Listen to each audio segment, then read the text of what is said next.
Por acá ya estamos. Por favor, solicito que con la cámara prendida, solo la cátedra, ¿sí? Gracias. Vero, ¿dónde estás? No la veo, a ver.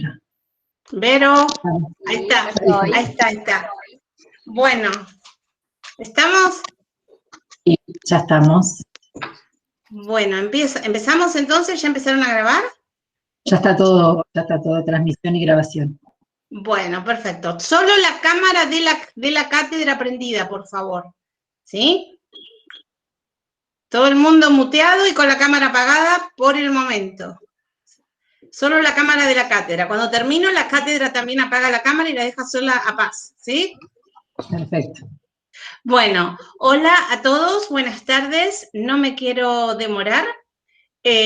Nuevamente les doy la bienvenida a esto que hemos dado en llamar Viernes Didácticos y que son abiertos a todo el mundo en la transmisión de YouTube y circunscriptos a los estudiantes de 3 cátedras. Los estudiantes que están en primer año y que quieren ser profesores, los estudiantes y que son de la cátedra de Introducción a la Enseñanza de la Ciencia, bienvenidos. Los estudiantes que son de la cátedra Problemas en Educación Matemática, bienvenidas. Y los estudiantes que son profesionales y que son profesores y que están continuando su formación y son estudiantes de la licenciatura en Educación Matemáticas.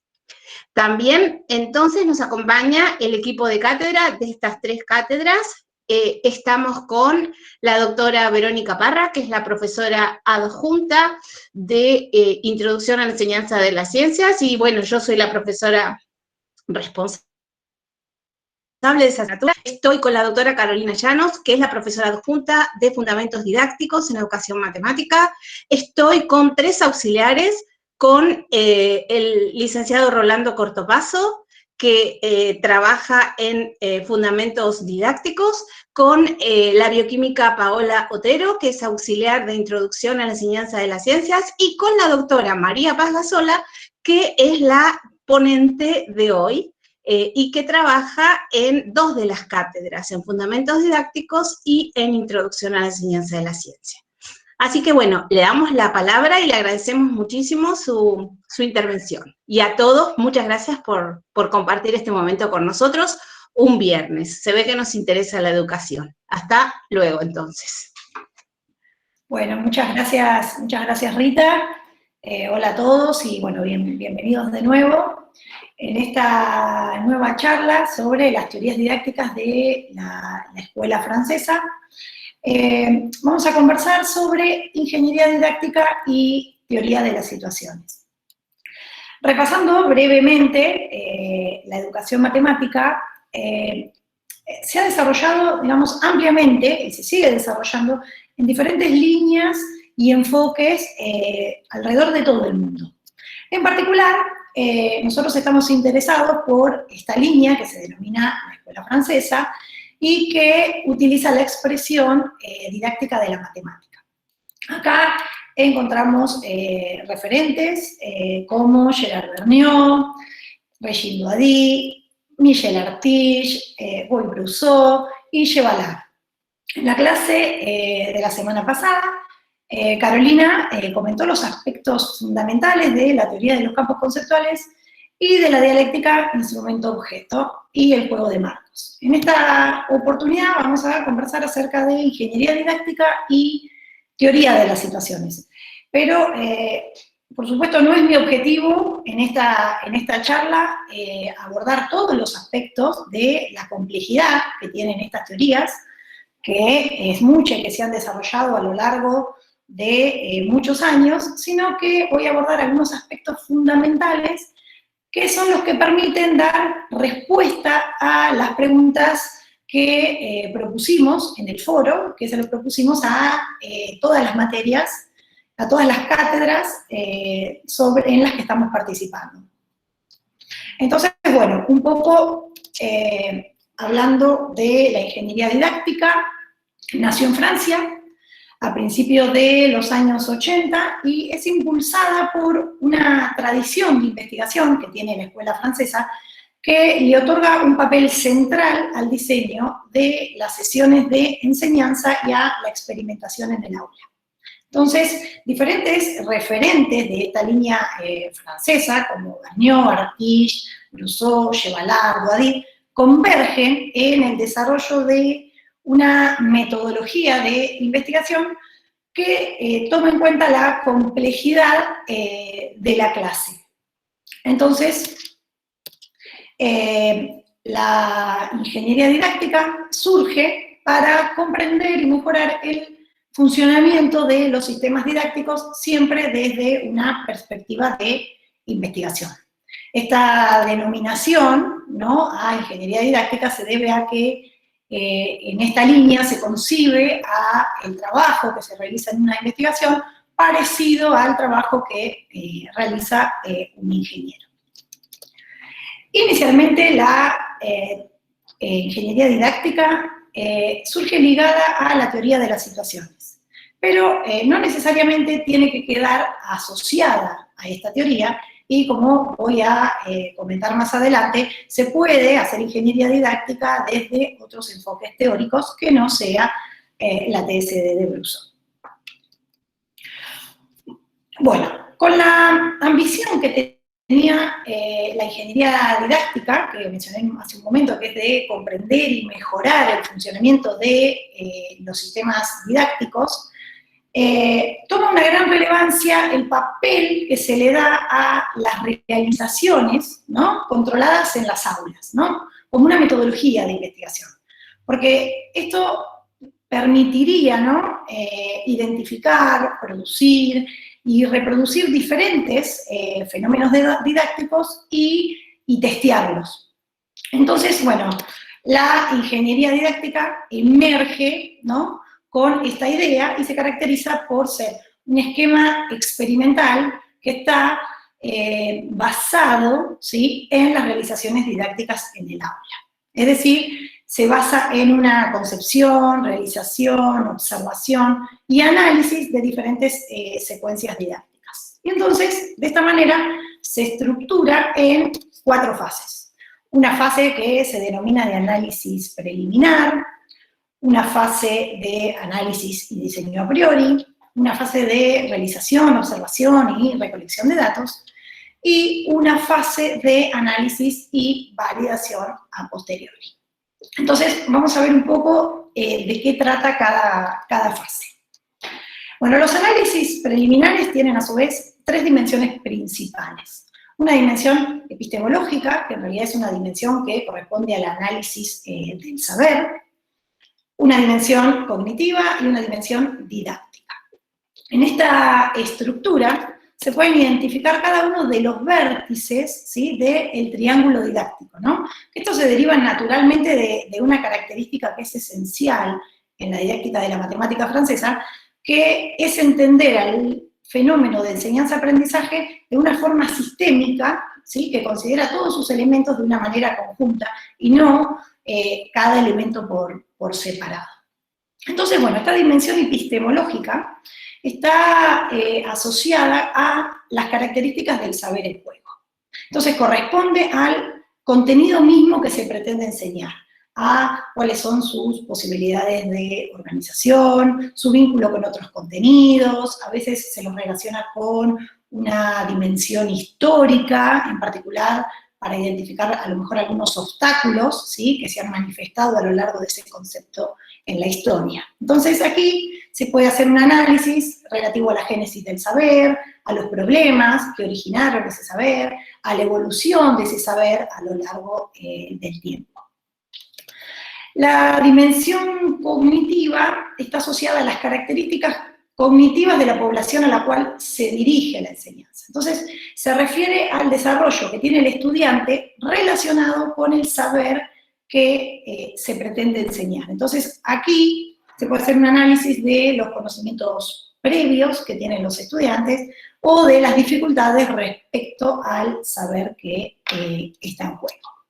Y por último, en la dimensión didáctica, que es la que está asociada a las características del funcionamiento del sistema didáctico, se centra en analizar, bueno, cuáles son las condiciones para la enseñanza de ese contenido en cuestión. Entonces, en esta fase, o en esta dimensión de análisis, podemos analizar diseños curriculares, programas institucionales o de profesores, textos escolares, sitios web oficiales. Y todo el análisis de estas dimensiones se va a realizar siempre teniendo en cuenta cuáles son los objetivos de la investigación. Por ejemplo, en el análisis didáctico yo voy a tener en cuenta a qué tipo de institución o a qué nivel escolar yo estoy destinando mi investigación. En la segunda fase, que es la del diseño y análisis a priori, se diseña el dispositivo, ¿sí? Un artefacto, un instrumento para enseñar un determinado conocimiento. Pero ojo, esto no significa buscar un ejercicio o un problema matemático o pensar solamente en eso. Por supuesto que el problema matemático está incluido en esta fase, pero hay tareas, ¿sí? Que son mucho más amplias. Entonces, por un lado, en esta fase se trata de hacer una descripción detallada de las tareas que se van a proponer, el tiempo que se va a destinar a ellas, el rol del profesor, las anticipaciones, que serían errores que podrían surgir en las resoluciones por parte de los estudiantes, qué intervenciones va a hacer el docente. Y algo muy importante es que se van a fijar las variables de control. Bueno, recordemos que una variable didáctica es una variable que puede ser controlada por el profesor. Si pensamos en algún ejemplo, por ejemplo, el sexo de los estudiantes, podría inferir en el proceso de alguna situación particular, pero no es una variable didáctica, porque el profesor no puede hacer nada con ella, no la puede modificar. Entonces, en esta fase también se hace una predicción acerca de qué, de la dinámica de la clase, de cuáles van a ser las interacciones del estudiante con el medio, cuáles van a ser las acciones de los estudiantes y cómo van a ir evolucionando a lo largo del proceso de estudio, y cuáles son los gestos didácticos que va a tener el profesor. Por supuesto que todas estas predicciones no se hacen pensando en un individuo particular, sino en un estudiante genérico.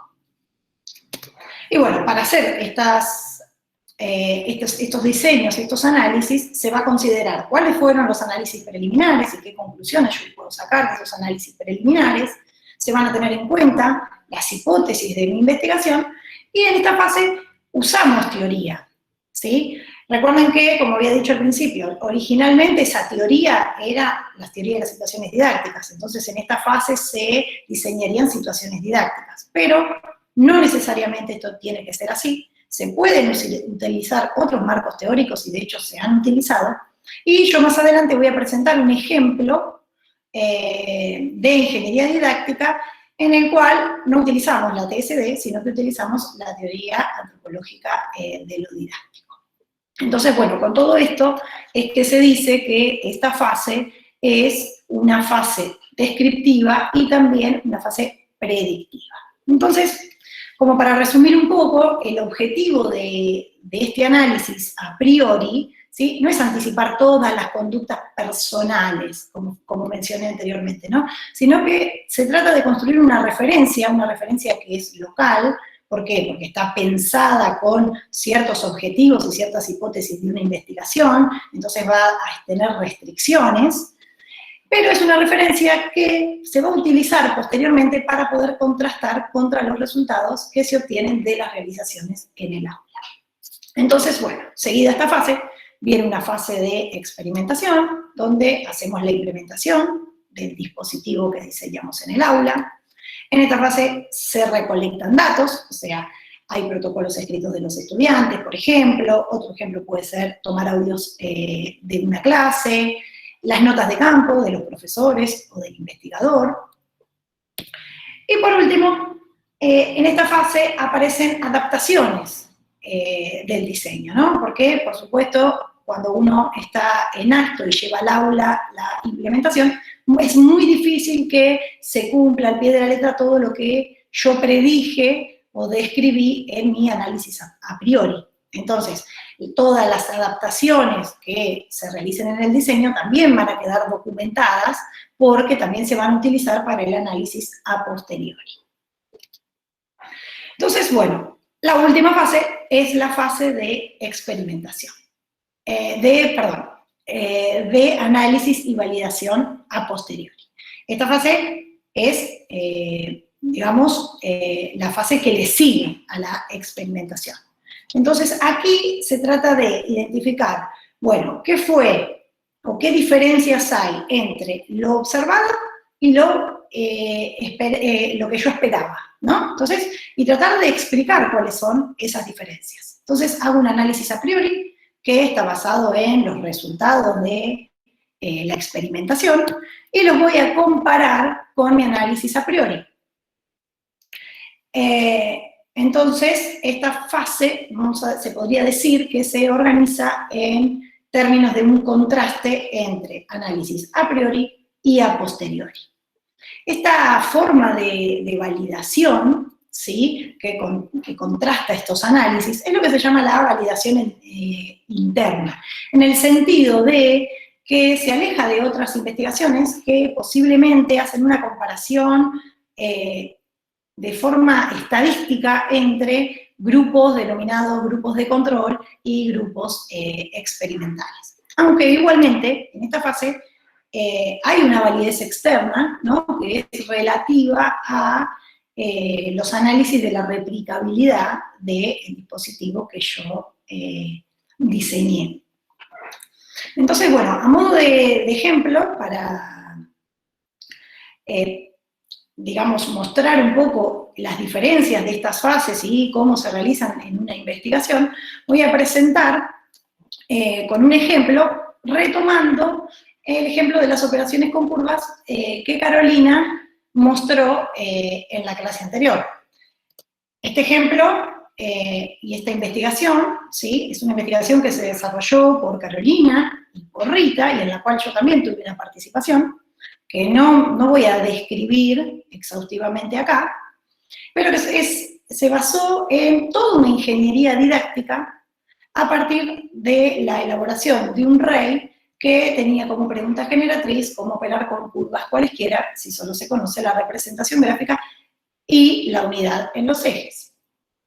Esta pregunta se derivó en otras preguntas, ¿sí?, que llevaron al estudio de diversas funciones, ¿sí?, y a su vez, cada estudio, ¿sí?, cada proceso de estudio que se generó con cada una de estas preguntas, llevó a elaborar una ingeniería didáctica propia. Entonces yo, en esta presentación, voy a mostrar algunos ejemplos de las fases que son relativas a la tercera pregunta y que fue un proceso de estudio que yo investigué y analicé en mi tesis de licenciatura que hice con Carolina y con Rita de directoras. Cualquiera que esté interesado en saber más acerca de esta investigación, tanto la tesis de Carolina, que fue donde se desarrolló el REI completo, como mi tesis de licenciatura, que es referida al estudio de las funciones racionales, se encuentra disponible en el repositorio digital de la UNICEN, las pueden buscar ahí, y si no, en el ResearchGate tenemos un libro, ¿sí?, que se publicó acerca de este REI. Así que están invitados a visitarlo y a mirarlos de ahí. Bueno, entonces, en la fase 1, ¿qué hicimos? En la dimensión epistemológica, bueno, hicimos algún análisis del conocimiento, ¿sí?, el saber que nosotros queríamos enseñar, que en nuestro caso era la función racional, y nos limitamos a buscar qué había en la historia acerca de la función racional.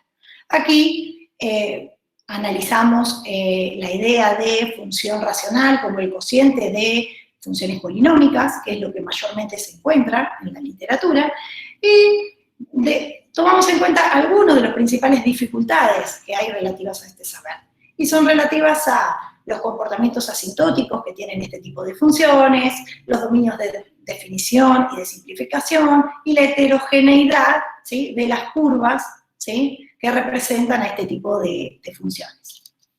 En la dimensión didáctica, unas cuestiones sintéticas de lo que encontramos fue que, bueno, las funciones racionales en el tratamiento tradicional generalmente están reducidas a operaciones algebraicas.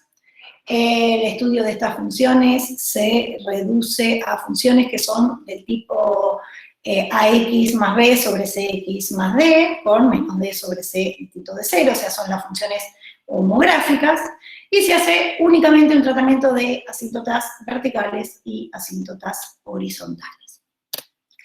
En la dimensión cognitiva, la realidad es que nosotros no hicimos ningún análisis. Nosotros esta investigación la hicimos en el marco teórico de la TAT, donde la dimensión cognitiva no es del todo explotada, y la verdad hay como una tendencia, podríamos decir, cada vez a soltarle la mano a la dimensión cognitiva. Pensando un poco, bueno, ¿qué podríamos haber hecho en esta dimensión? Y bueno, podría haber sido analizar, por ejemplo, los invariantes operatorios que permitirían describir algunas características, ¿no?, de los esquemas que tienen o que tendrían los estudiantes relativos a este saber. Bueno, en la fase 2 partimos de nuestra pregunta, que era cómo realizar el cociente entre funciones polinómicas, y solo se conoce su representación gráfica y la unidad en los ejes. Hicimos un diseño de las situaciones. Acá les muestro un ejemplo de una situación, ¿sí?, de el problema, la tarea que nosotros presentamos. Podemos ver aquí al costado que nosotros hicimos todo un diseño de situaciones, las organizamos, decidimos qué iba a ir primero, qué iba a ir después, organizamos de qué manera iban a aparecer los diferentes conocimientos. También pensamos y elaboramos una evaluación. Pero no solamente hicimos esto en esta etapa, también resolvimos cada situación. Y para cada situación anticipamos posibles errores, principales dificultades, como por ejemplo la división por 0 o las asíntotas horizontales, cuando teníamos que hacer una división geométrica. También pensamos y diseñamos un conjunto de tareas intermedias que propusimos a los estudiantes entre situación y situación. Entre algunas situaciones pensamos que era mejor proponer tareas para hacer un trabajo con las técnicas construidas. También pensamos el tiempo que le íbamos a destinar a cada situación, cómo iba a ser la dinámica de la clase, por ejemplo, proponer trabajos en grupos, en qué momentos iban a realizarse las puestas en común y cómo se iban a desarrollar. En la fase 3 hicimos la implementación. En este caso, nuestra investigación se hizo en 2 cursos de matemática de quinto año de la escuela secundaria. Participaron 59 estudiantes, ¿sí?, que tenían entre 15 y 17 años, y los profesores que llevaron a cabo las clases también eran parte del equipo de investigación. Esto no necesariamente tiene que ser así. El investigador puede formar parte del proceso de investigación o no, un profesor también lo puede hacer solo. Por otro lado, también hicimos la recolección de datos, que ¿en qué consistió?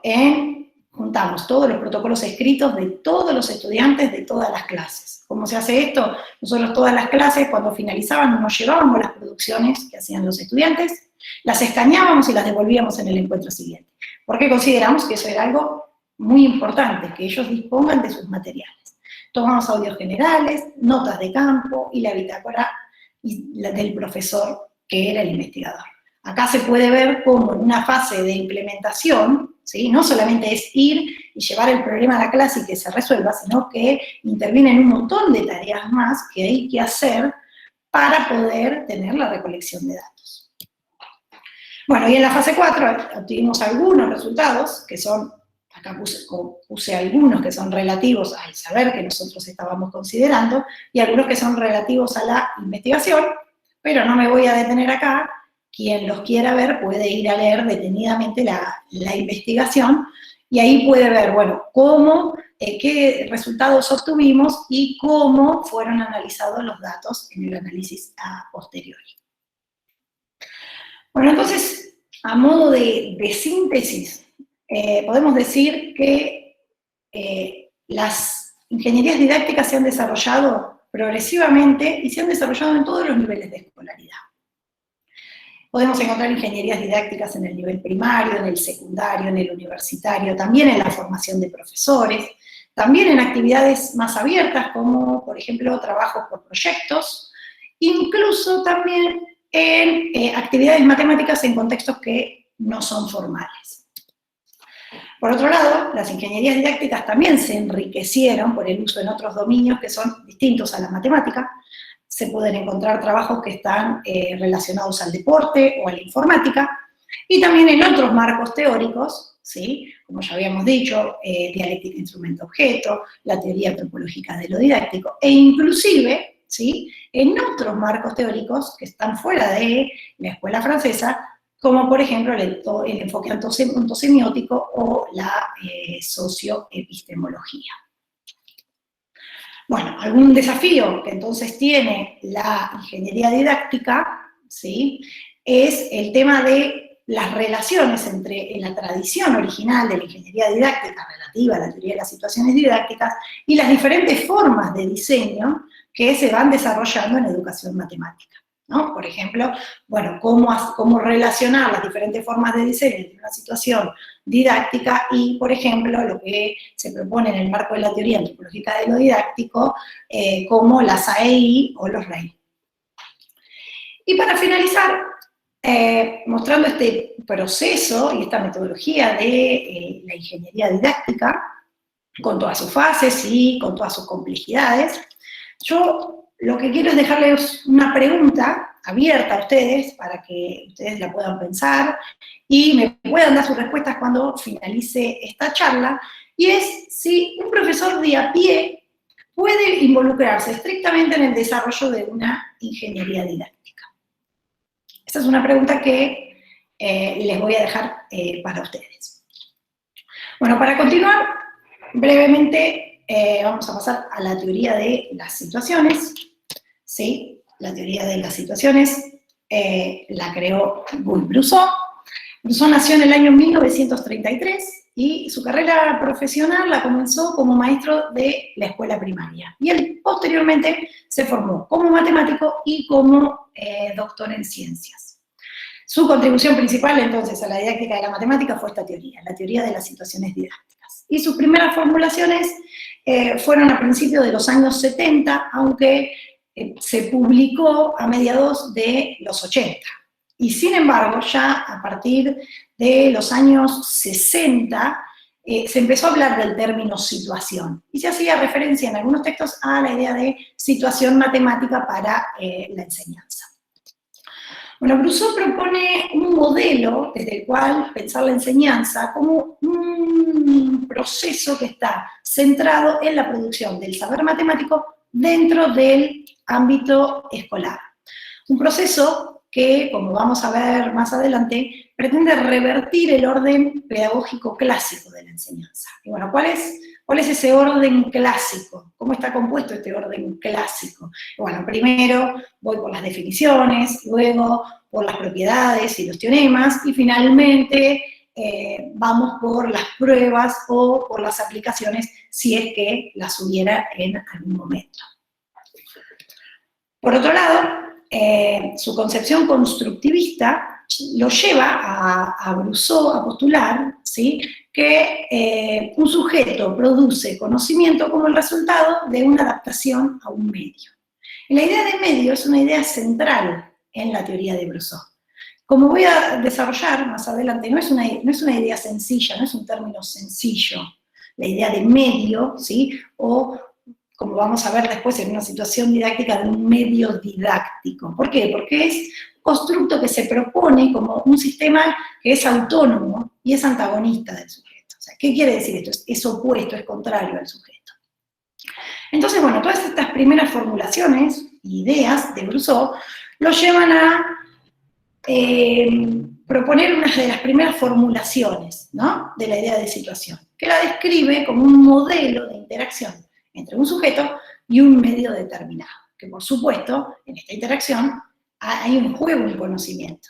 Y si hablamos de conocimiento matemático, entonces la interacción va a requerir una actividad matemática, y ahí podríamos estar hablando de una situación matemática. Entonces, bueno, cuando hablamos de situación didáctica, ¿sí? Acá interviene, ¿no es cierto?, la intención de enseñarle algo a alguien. Y recuerden que acá específicamente estamos posicionados en el ámbito escolar. Entonces, es alguien que le quiere enseñar, es un profesor que le va a querer enseñar algo a un estudiante. Y en esta idea de situación didáctica, Brousseau toma dos acepciones. Por un lado, considera que una situación didáctica puede ser un modelo que describe tanto la actividad del profesor como la actividad del estudiante, y por el otro lado, considera que una situación, ¿sí?, modela todo el entorno del estudiante, incluido el docente y el sistema educativo. Entonces, sería como un proyecto de acción social, ¿sí?, en el que el alumno tiene que apropiarse de un saber, ¿sí?, determinado. Entonces, Brousseau va a definir a la situación didáctica como un proyecto organizado para provocar a uno o algunos estudiantes a apropiarse de un determinado saber. Entonces, quien organiza ese proyecto y quien estudia pueden ser diferentes individuos, o puede ser una población, o puede ser una institución.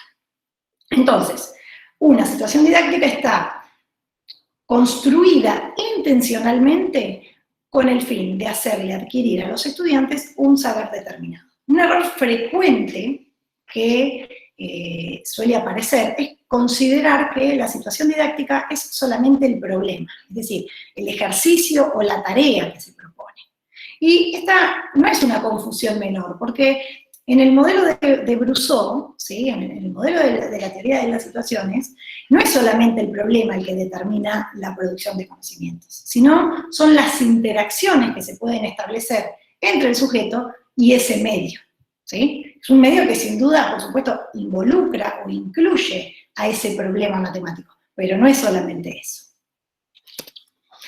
Entonces, bueno, si consideramos un dispositivo diseñado para enseñarle algo a alguien, acá necesariamente interviene un medio didáctico. Este medio didáctico es un subsistema que es autónomo, ¿sí?, y es antagonista del sujeto, como dije anteriormente, o sea, es opuesto a él, ejerce una cierta resistencia.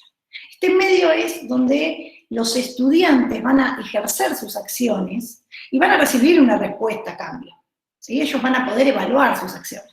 Entonces, este medio tiene que ser un medio que está pensado y sostenido con una intencionalidad didáctica.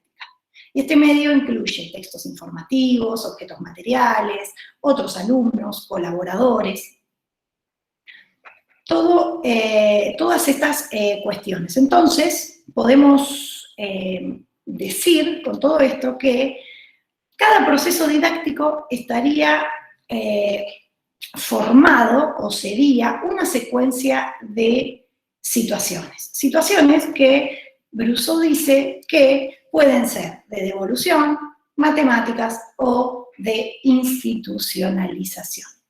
Una situación de devolución, ¿sí?, es una situación en donde los estudiantes van a aceptar el reto, ¿sí?, de una situación matemática.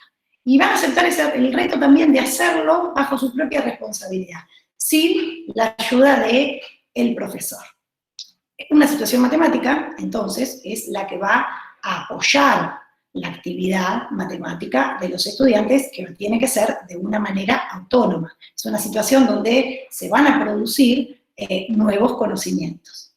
Y finalmente, una situación de institucionalización es donde el profesor va a tomar todos los conocimientos que surgen de la situación matemática, ¿sí?, y los va, podríamos decir, a poner en un contexto de currículum, ¿sí? Va a distinguirlo, ¿sí?, y los va a tomar como un conocimiento de referencia. Le va a dar el estatus, ¿sí?, de conocimiento institucional, un conocimiento que va a ser después aceptado, ¿sí?, como válido por toda la comunidad de estudio. Entonces, bueno, diseñar estas situaciones, ¿no?, que le ofrecen a los estudiantes la posibilidad de construir ellos mismos el conocimiento, les da lugar a la necesidad, ¿sí?, de otorgarles a ellos un papel central, ¿sí?, en el proceso de enseñanza. Entonces, esta idea, ¿no?, de que el alumno, bueno, se va a encontrar solo frente a un problema sin que el docente intervenga, es lo que le da a la situación didáctica una componente adidáctica. Y esta componente adidáctica, esta adidacticidad, lo que hace es modelizar, ¿sí?, una actividad de producción de conocimiento por parte del estudiante que es independiente de la mediación del docente. Entonces, el sujeto, el estudiante, va a entrar en una interacción con una problemática y ahí va a poner en juego todos sus conocimientos, los va a poder modificar, va a poder producir nuevos conocimientos, ¿sí?, y va a poder analizarlos, ¿sí?, a partir de las interacciones que haga con el medio, ¿sí? Se habla en muchos textos de que hay retroacciones del medio, es decir, los estudiantes van a tomar algunas decisiones y van a poder evaluarlas por las respuestas que van a recibir de ese medio. Entonces, bueno, la idea de situación matemática, ¿no?, proviene de esta idea de situación, digamos, adidáctica que uno puede encontrar y que aparece en diversos textos y que inclusive se conversó en la clase anterior. Una situación matemática, entonces, va a ser una situación que se va a dar en un contexto educativo, ¿sí?, que va a provocar una actividad matemática en el estudiante sin la intervención del profesor. Entonces, Brousseau postula que cada conocimiento matemático es la solución de al menos un sistema específico de condiciones matemáticas y que a su vez puede ser interpretado por lo menos una solución, por lo menos una situación cuya solución es una de las manifestaciones típicas del concepto. Entonces, en esta situación, como dije anteriormente, por supuesto, intervienen un medio y un proyecto. Entonces, cuando uno piensa en una actividad matemática que va a hacer el estudiante de una manera autónoma, esto puede dar lugar a conocimientos de todo tipo, ¿no? Pueden aparecer en esta actividad matemática conocimientos que tal vez no necesariamente son correctos o que no son los que se desea encontrar. Y si pensamos en una situación clásica de enseñanza, ¿no?, el maestro en esas situaciones está habituado a hacer una corrección inmediata. Pero todas las veces que el profesor va a intervenir, ¿sí?, va a hacer interferencias en el funcionamiento de esta actividad autónoma de los estudiantes. Entonces, en esta teoría, el profesor, ¿sí?, Brousseau postula que el profesor debe delegar esa responsabilidad, ¿sí? ¿Y a quién le va a delegar esa responsabilidad? Al medio didáctico. Entonces, este medio didáctico tiene que ser pensado y diseñado muy cuidadosamente para que se puedan lograr los objetivos propuestos en la enseñanza. Entonces, recordemos acá que la adidacticidad del profesor es relativa al saber. O sea, un profesor en esta situación lo que hace es no brindarle explícitamente los conocimientos necesarios al estudiante para resolver esa situación, pero sí los planifica el medio para que ese saber emerja. Entonces, la idea de situación, ¿sí?, plantea, ¿sí?, o le da mucha importancia a la interacción entre el estudiante y el medio. Y en esas interacciones, las diferentes acciones que se producen van a generar diferentes tipos de situaciones matemáticas. Y Brousseau en este texto, en este último texto que leímos, las define como situación de acción, de información, de argumentación, de referencia. Entonces, en una situación de acción, el estudiante va a intervenir en un medio para modificarlo, ¿sí?, con un determinado objetivo. El conocimiento acá, en esta situación, se va a manifestar y va a ser adquirido, ¿sí?, va a adquirir un sentido a partir de las decisiones, ¿sí?, que van a tomar los estudiantes para encontrar las soluciones al problema propuesto. En esta situación de acción, los estudiantes van a poder observar cuál es el efecto que tienen sus acciones, ¿no? Que se van a dar a partir de las decisiones que ellos toman.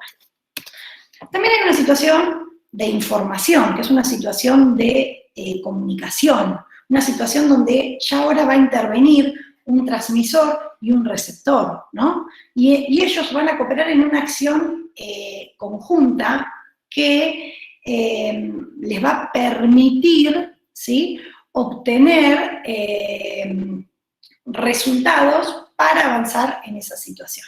Entonces, en esta situación, el conocimiento se formula para que otro lo comprenda, el saber es explicitado y es comunicado, ¿sí?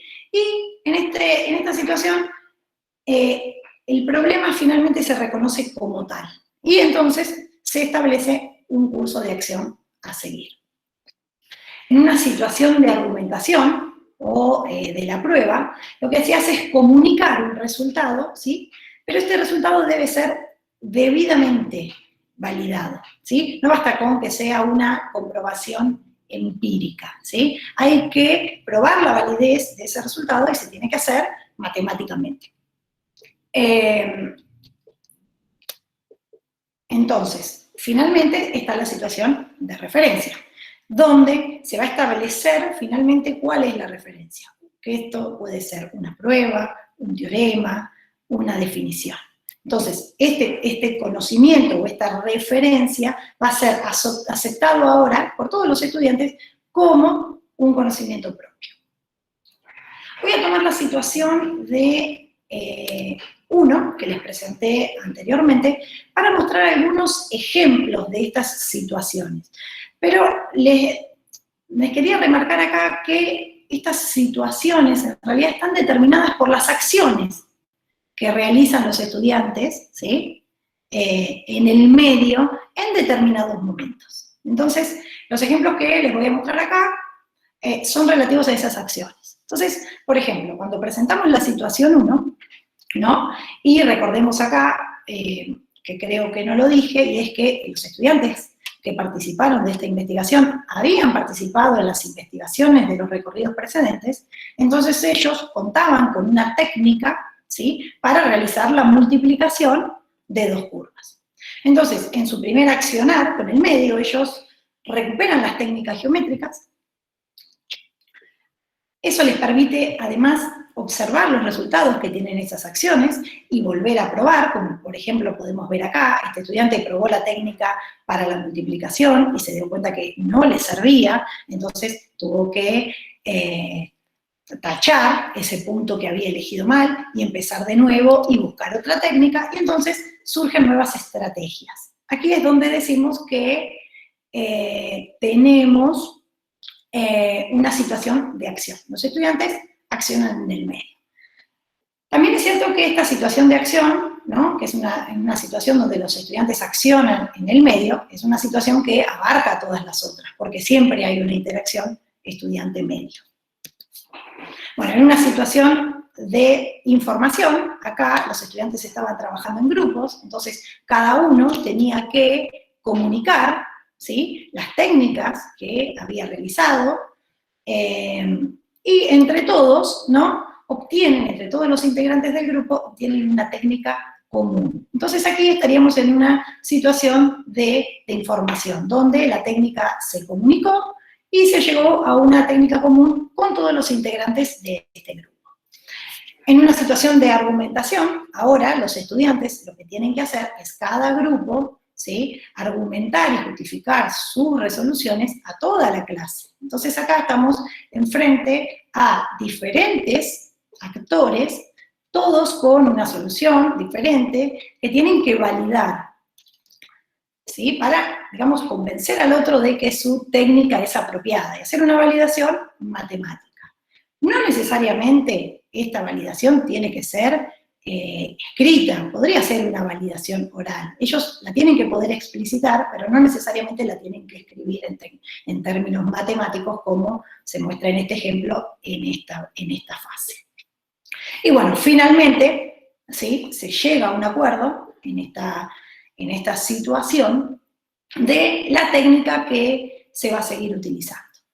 Y como última fase, entonces, esta técnica, ¿sí?, se transforma, ¿sí?, en una referencia, ¿sí? Va a ser nuestra referencia. Es una referencia que construyen los estudiantes de una manera autónoma. Entonces, bueno, podemos observar que en una situación matemática hay diferentes acciones, como modificar el medio, comunicar alguna información, debatir la validez de una declaración, establecer una referencia, y todo esto, ¿sí?, modifica y amplía, ¿sí?, su repertorio de conocimiento. Y bueno, para finalizar con este ejemplo, voy a volver a la idea de situación de institucionalización, que es una idea que Rousseau la relaciona con el momento donde se van a definir, bueno, cuáles son las relaciones entre los conocimientos que se producieron dentro de una situación matemática, ese conocimiento que producieron los estudiantes, y el saber qué estaba puesto en juego en la situación didáctica. Entonces, bueno, en este caso, para mostrar un ejemplo de alguna de las institucionalizaciones que se realizan a lo largo de toda esta situación, recordemos que nuestra idea era enseñar funciones racionales, que no lo hacemos con una única situación, sino con un conjunto de situaciones, pero a modo de ejemplo, a partir de la situación 1, lo que se podía o se buscaba institucionalizar era la idea de hipérbola. Y esto fue lo que se hizo en la clase. Bueno, entonces, hasta acá principalmente conversamos entre las interacciones que había entre un estudiante y un medio. Y ahora vamos a hablar de otro tipo de interacción que también se da y que también es muy importante en la teoría de las situaciones, que son interacciones que se dan entre el profesor y el estudiante. Y eso da lugar a la noción de contrato didáctico. Esta noción es una noción súper importante y muy relevante en la teoría de Rousseau. Y él lo define como la interpretación de los compromisos, las expectativas, las creencias, los métodos, los resultados y las sanciones previstas por uno de los protagonistas de la situación didáctica, que puede ser el estudiante, el maestro, los padres, la sociedad, para el mismo y para cada uno de los demás acerca del conocimiento que se está enseñando. Entonces, podemos ver a partir de esta definición, ¿no?, que Rousseau destaca el interés por el análisis, ¿no?, que está asociado con todo aquello que tiene que ver con el conocimiento, y que esta definición también implica una distribución de responsabilidades entre el profesor y los alumnos, ¿sí?, si pensamos en el ámbito de una clase. Entonces, acá nuevamente, lo divide en dos partes al contrato didáctico. Un contrato de devolución y un contrato de institucionalización, que están asociadas, ¿sí?, a los conceptos que ya hablamos antes. Entonces, el contrato de devolución, ¿sí?, entonces, en un contrato de devolución, ¿qué hace el profesor? Bueno, el profesor organiza una actividad matemática para el alumno y el alumno se va a comprometer a hacerla. En la institucionalización, ¿qué es lo que sucede? Los estudiantes van a proponer un resultado y el profesor va, podríamos decir, a confirmar la parte de esos resultados que se ajusta a el conocimiento matemático que es el que se pretende estudiar. Bueno, hay muchos estudios experimentales y teóricos que se han realizado relativos al contrato didáctico, ¿no? Y tienen que ver con las acciones, ¿sí?, que realizan los estudiantes en un proceso de enseñanza, con un análisis de las paradojas, ¿sí?, que da una paradoja que sucede cuando, bueno, tenemos a alguien que le quiere enseñar algo a otra persona, que no sabe lo que le quiere enseñar, o comprender y predecir efectos relativos a las decisiones de los docentes, que son a largo y a corto plazo. Esto no nos vamos a expandir acá en describir qué es lo que significa cada una de estas cosas, pero sí me interesa remarcar el hecho de que en un contrato didáctico, estas responsabilidades que tiene tanto el profesor como el estudiante son implícitas. No es un contrato en el sentido de que hay cosas que están explícitas o que yo lo voy a escribir y lo voy a firmar. Son cuestiones implícitas, son lo que en una situación de enseñanza el estudiante espera del profesor, lo que el profesor espera del estudiante, ¿sí? Y cómo asumen las responsabilidades cada uno.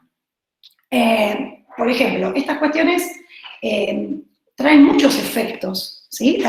Las responsabilidades en un contrato didáctico ocasionan muchos efectos en una situación de enseñanza. Si pensamos, por ejemplo, en una enseñanza tradicional, en ese contrato de la enseñanza tradicional, los estudiantes, ¿sí?, están esperando, ¿no?, la responsabilidad del profesor es, como hablamos hoy al principio en una cuestión de enseñanza, darle las definiciones a los estudiantes, proponerles ejemplos, y después darle algunas aplicaciones, y cuáles son las responsabilidades del estudiante. Bueno, replicar eso, reproducir el conocimiento que el profesor les dio. Imagínense eso si vamos con una situación nueva, donde ahora la responsabilidad va a ser transmitida para los estudiantes. ¿Sí? En el caso de una situación didáctica, donde ahora son los estudiantes los que tienen que construir el conocimiento de manera autónoma. Bueno, acá el contrato didáctico, ¿sí?, cambia completamente. Y se generan estas relaciones que fueron las que mencioné adelante, como por ejemplo la devolución y la institucionalización.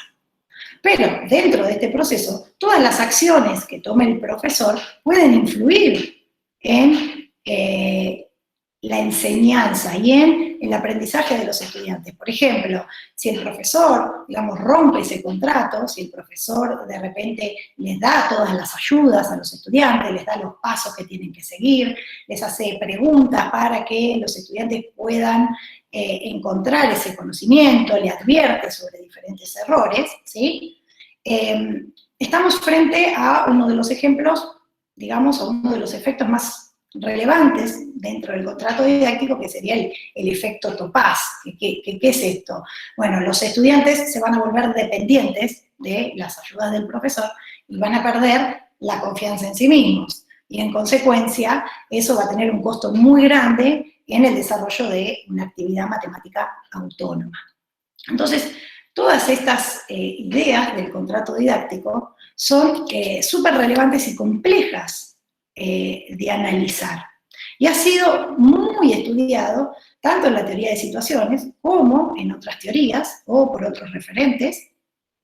Y hay inclusive un libro escrito sobre el contrato didáctico y un libro que ustedes pueden consultar, que se llama Iniciación a la teoría de las situaciones didácticas, que si quieren nos pueden pedir y nosotros le podemos acceder al material, que habla de todas estas cuestiones. Pero bueno, un poco para finalizar, lo que a mí me gustaría remarcar es que todo este análisis, que es relativo al contrato didáctico o a las situaciones didácticas, nos llevan a pensar, ¿no? Y digamos, a mí me llevan, por lo menos a remarcarles a ustedes, que el proceso de enseñanza y aprendizaje de la matemática no se puede reducir, ¿sí?, solo a la resolución de problemas matemáticos, porque de esta manera se estarían subestimando innumerables cuestiones que condicionan y que afectan al proceso de enseñanza de la matemática. Bueno, les agradezco mucho por su atención y disculpen si me pasé. Yo en este momento voy a dejar de compartir pantallas y los puedo mirar a ustedes en el Meet, y les doy la palabra a ustedes para que realicen preguntas o si quieren hacer algún comentario, o si alguien se anima y quiere empezar a decir cuál es su opinión respecto de la pregunta que planteé anteriormente.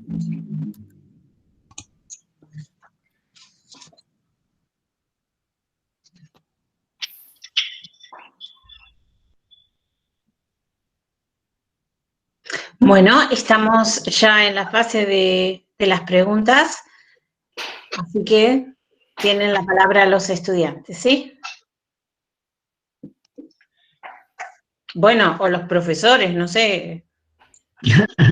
El que quiera. El que quiera, todos tienen la palabra, pero...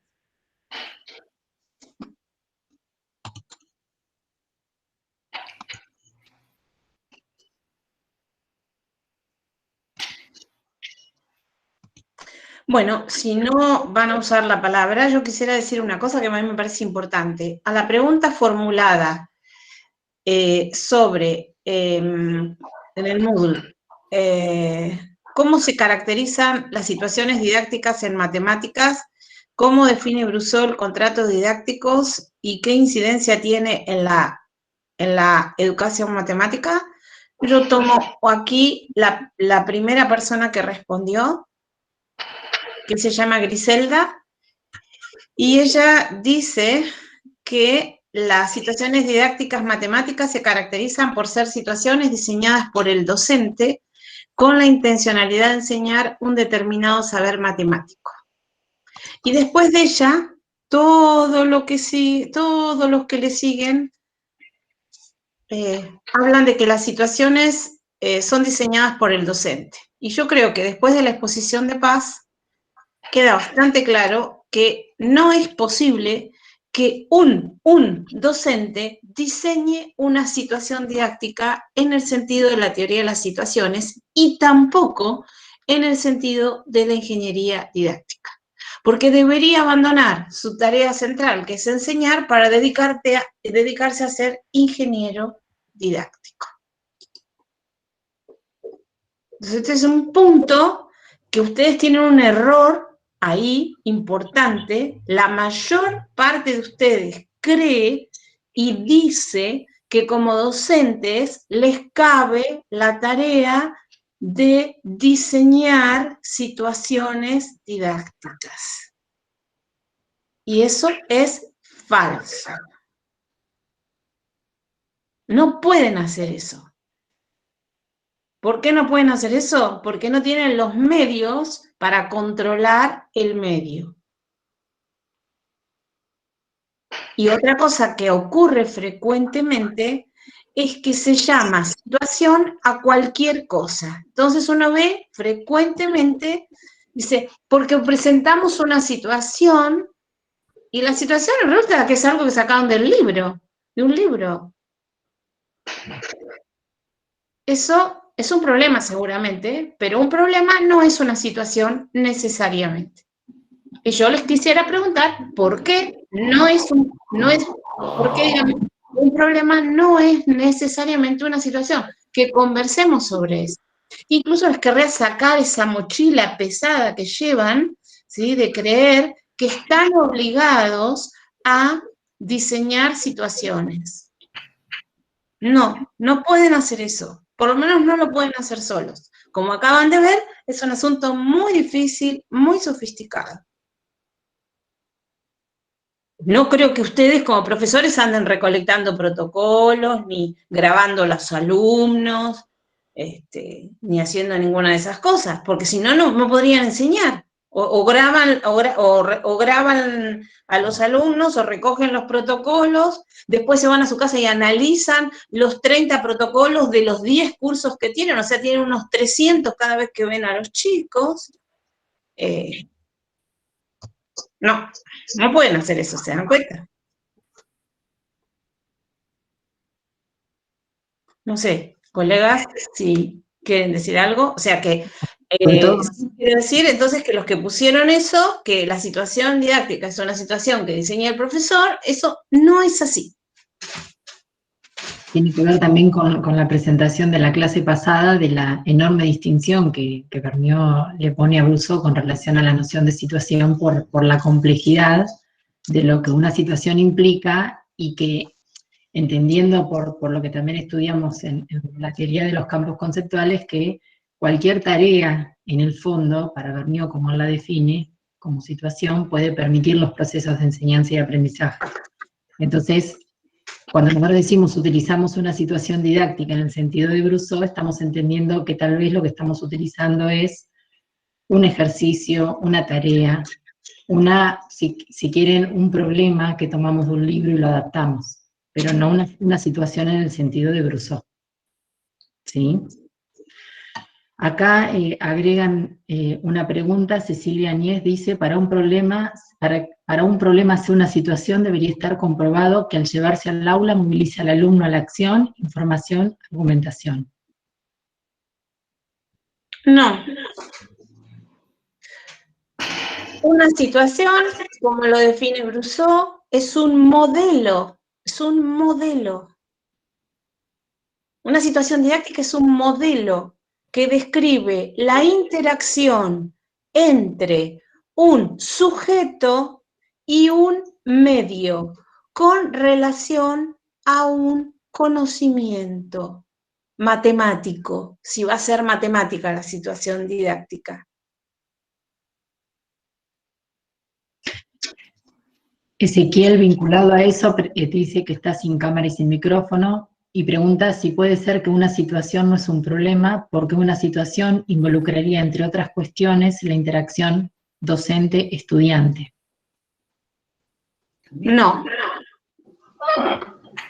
Es lo que acaba de responder antes para la pregunta anterior. Repito, una situación es un modelo que describe la interacción entre un sujeto, ¿sí?, y un medio antagónico, dice Brousseau. ¿Y qué significa antagónico? Significa que es un medio donde el sujeto va y va y va y que el medio le resiste, o sea, tiene que crearle antagonismo ese medio.